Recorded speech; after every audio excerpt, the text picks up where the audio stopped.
Welcome to Michael's Musings on Music, and the last in our series of what music is made of.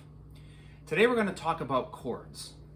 A chord is three or more notes played together.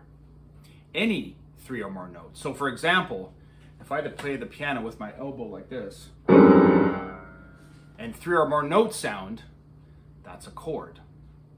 The most basic chord is called a triad. And a triad consists of any three pitches that can be stacked on the staff vertically in thirds. This is easy to see on the staff because they line up with either all the notes on the lines or all the notes on the spaces. Another way to think about building a triad is that you use every other letter name starting on the note you are using as the bottom of the triad.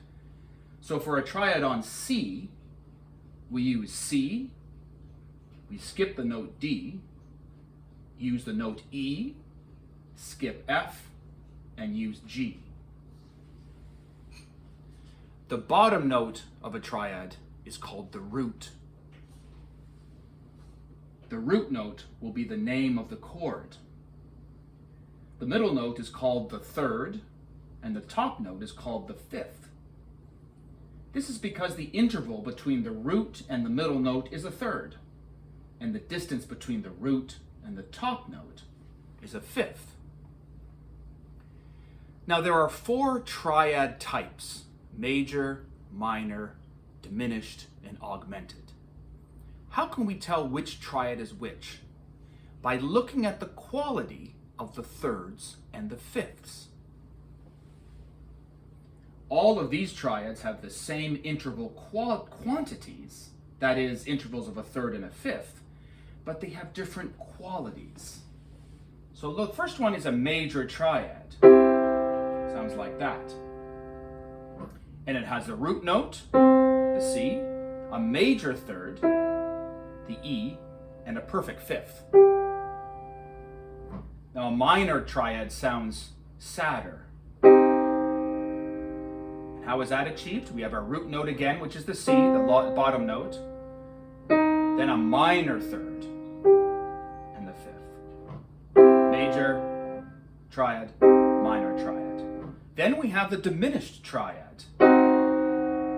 Again, our root note, our minor third, and now a diminished fifth. And finally, the augmented triad. Our root note, our major third now, and this time an augmented fifth. So here they all are: major triad, minor triad, diminished triad, augmented triad. Now it doesn't stop there. You can keep stacking up intervals of thirds. The first example is a triad, three notes. Add another third, and it's a seventh chord. Another third, and we have a ninth. And we can keep going. 11th and 13th. These are the notes I'm playing on the keyboard for a 13th chord, each note separated by a third. So once you've learned all the different chord possibilities, now you're ready to compose the next great symphony. I hope you've enjoyed our brief foray into music theory over the past few weeks. We will see you next time with something completely different: A Man with Three Buttocks.